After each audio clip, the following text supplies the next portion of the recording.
Hi welcome back to S academy. ఈరోజు మనం engineering drawing సంబంధించిన సెకండ్ క్వశ్చన్ అంటే ఫస్ట్ క్వశ్చన్ మనకి ఎక్కడి నుంచి వస్తుందంటే లెటరింగ్ పైన వస్తుంది. సెకండ్ క్వశ్చన్ డైమెన్షనింగ్ పైన వస్తుంది.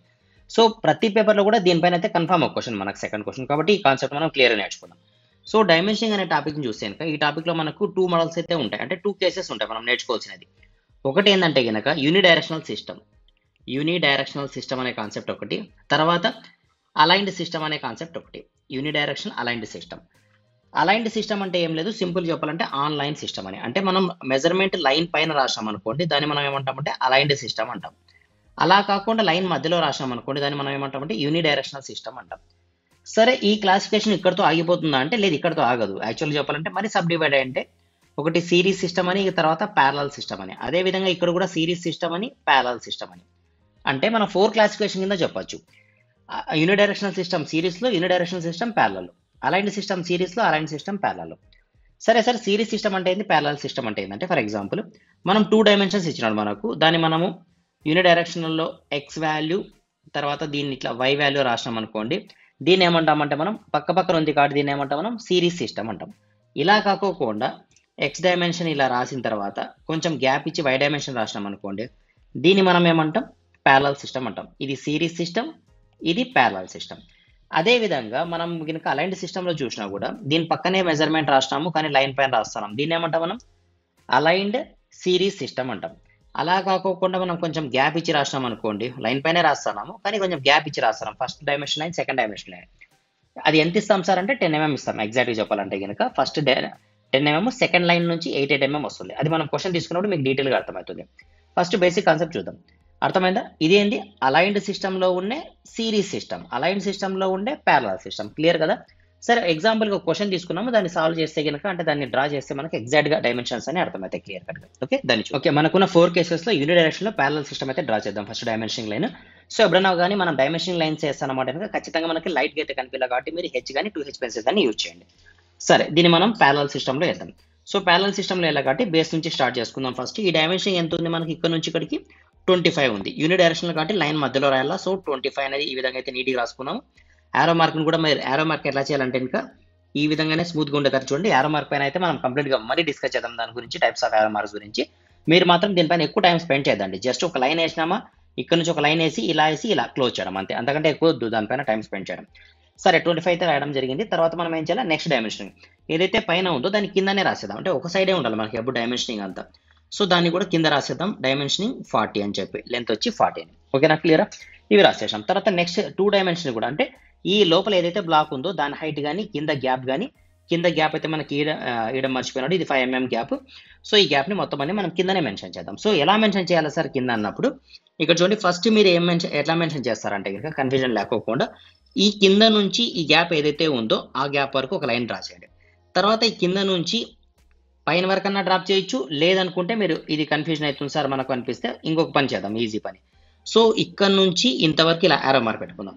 తర్వాత నెక్స్ట్ ఇక్కడ నుంచి ఇంతవరకు యారో మార్క్ పెట్టుకున్న తర్వాత ఇక్కడ చూడండి నేను ఎలా డ్రా చేస్తాను.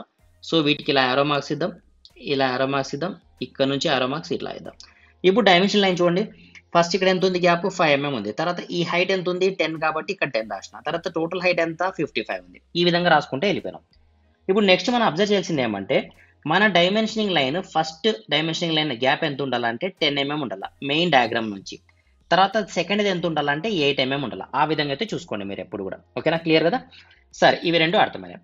నెక్స్ట్ చూద్దాం మనం ఈ ఏదైతే సర్కిల్ లేక మనకి ఇండికేషన్ ఇచ్చినాడో 25 పై అని, ఇది రాంగ్ కదా. సో మనం దీన్ని చూపిలా, ఫస్ట్ మిస్టేక్. తర్వాత ఈ డైమెన్షనింగ్ లైన్ రెండు క్రాస్ అయినాయి, అలా క్రాస్ కాకూడదు ఎప్పుడు, కాబట్టి దాన్ని మనం లెఫ్ట్ సైడ్లో తీసుకుందాం. ఇప్పుడు మెజర్మెంట్స్ అని మనం రైట్ సైడ్ రాసినాం కదా, ఈ సర్కిల్ యొక్క డైమెన్షన్ లెఫ్ట్ సైడ్ తీసుకుందాం. సో మనం ఎలా చేయాలా, ఒక లైన్ తీసుకొని దాన్ని బయట తీసుకొచ్చి పై అనే సింబల్ రాసి 25 అయితే రాయాల్సి వస్తుంది. క్లియర్ కదా? ఈ విధంగా చూపిస్తాం మనం ఏ సిస్టంలో, యూనిడైరెక్షన్లో ప్యారలల్ సిస్టమ్ అయితే ఇంకా. ఇదే క్వశ్చన్ మనకి యూనిడైరెక్షన్లో సిరీస్లో చేయాలంటే ఎలా చేయాలో చూద్దాం. సరే, సెకండ్ కేసు చూద్దాం. యూనిడైరెక్షన్లో సిరీస్ సిస్టంలో అయితే ఇదే క్వశ్చన్ మనం ఎలా డ్రా చేస్తాం అనేది చూద్దాం. సో ఫస్ట్ బేస్ డయాగ్రామ్ చూసుకుంటే, అంటే బేస్ డైమెన్షన్స్ చూసుకుంటే మనకి వాల్యూ ఎంత ఉంది, 25 పెడుతుంది కదా. సో దీన్ని మనం ఏం చేద్దాం, 25 ఇది విడత అర్థమైంది. తర్వాత ఒకటి మనకి డయాగ్రామ్లో ఇది సెంటర్గా ఉందనే పాయింట్ మనకు అర్థమవుతుంది, అర్థం కదా, ఎగ్జాక్ట్ సెంటర్ ఉందని అర్థమవుతుంది కదా. అర్థమవుతుంది అనిపిస్తే కనుక మీరు డైరెక్ట్గా ఏం చేయొచ్చు అంటే కనుక సిరీస్లో దీన్ని రాసేయచ్చు. ఏ విధంగా రాయొచ్చు అంటే చూద్దాం. ఇక్కడ నుంచి ఇలా 25 రాసి నెక్స్ట్ స్టెప్లో మీరు ఏం చేయొచ్చు, డైరెక్ట్ ఇక్కడ సిరీస్ కాబట్టి ఇక్కడ గ్యాప్లో 7.5, ఇక్కడ గ్యాప్లో 7.5 ఇలా రాసేయచ్చు. ఓకేనా? లేదు సార్ మాకు కన్ఫ్యూజ్ అవుతుంది అనిపిస్తే మీరు కావాలంటే ఈ డైమెన్షన్ ఇక్కడ రాయద్దండి, పైన రాసేయండి 40 అని డైమెన్షన్. ఓకేనా? లైన్ మధ్యలో 40 అని రాసేయండి. ఇది కన్ఫ్యూజ్ అవుతుంది అనిపిస్తే ఇంకా. నెక్స్ట్ రైట్ సైడ్ చూద్దాం. రైట్ సైడ్లో first level, second, third, fourth ఈ విధంగా రాసుకోవాలి. రాసుకున్న తర్వాత మనకి ఈ గ్యాప్ ఎంత మనకు తెలుసు కదా, 5 mm అని తెలుసు, తర్వాత 10 mm తెలుసు, టోటల్ ఉన్నది ఎంత 55 ఉంది. ఇక్కడ 15 వెళ్ళిపోతే ఇంక రిమైనింగ్ ఎంత మిగిలి ఉంటుంది, 40 మిగిలి ఉంటుంది. సో దానిలోకి మనం డైరెక్షన్స్ ఇచ్చుకుంటూ వెళ్ళాల్సి వస్తుంది. ఓకేనా? ఈ విధంగా రాసుకుంటాం. తర్వాత సర్కిల్కి సేమ్ కాన్సెప్ట్. సర్కిల్కి అయితే ఇంకా మరి బయట తీసుకొస్తాం, సింబల్ పై రాస్తాము 25, అంటే డయామీటర్ 25 అనే పాయింట్ అయితే మనం అక్కడ మెన్షన్ చేస్తాం. సో ఈ విధంగా రాసే సిస్టమ్ ఏమంటాం మనం, యూనిడైరెక్షనల్లో సిరీస్ సిస్టమ్ అంటాం. ఫర్ ఎగ్జాంపుల్ మనము 4th కేసుకి వెళ్ళిపోయినాం. థర్డ్ కాకుండా థర్డ్ సిస్టంలో మనం ఏం నేర్చుకోవాలా, థర్డ్ కేసులో అలైన్డ్ సిస్టంలో ప్యారలల్, అలా కాకుండా అలైన్డ్లో సిరీస్. అలైన్డ్లో సిరీస్ తీసుకున్నాం అనుకోండి, అంటే సేమ్ ఉంటుంది కాన్సెప్ట్ అంతా సేమ్. జస్ట్ మనం ఏం చేయాలా, ఈ లైన్ని క్లోజ్ చేయాలా, 7.5ని పైకి రాయాలా. సో 25 మరి 7.5, అర్థమైందా? సేమ్ అదే విధంగా ఇక్కడ కూడా అంతే. ఈ 40ని మనం బయట పక్క రాయాలా. మీరు ఎప్పుడు ఒకటి గుర్తుపెట్టుకోండి, కింద ఉన్న డైమెన్షనింగ్ లైన్ పైన మీరు రాయాల్సిన వాల్యూస్ ఏదైతే ఉంటాయో మెజర్మెంట్స్ అవి ఖచ్చితంగా పైన ఉండాలా.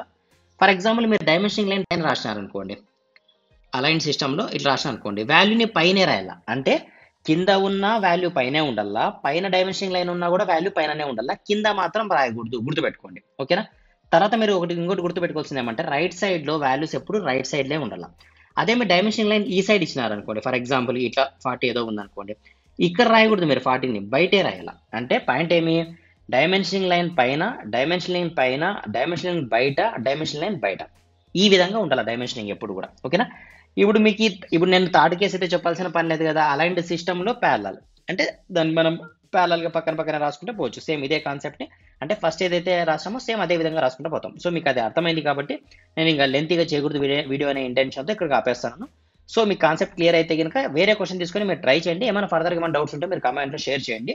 మనమైతే ఇక్కడికి ఆపము. నెక్స్ట్ ఇలాంటి డైమెన్షనింగ్ పైన ఇంకొక టఫ్ క్వశ్చన్ తీసుకొని మనం నెక్స్ట్ వీడియోలో మరీ డిస్కస్ చేద్దాం. అంటే ఫర్దర్ వీడియోస్లో డిస్కస్ చేద్దాం. అప్పుడు ఇంకా మీకు బెటర్గా అర్థమయ్యే ఛాన్సెస్ ఉంటాయి.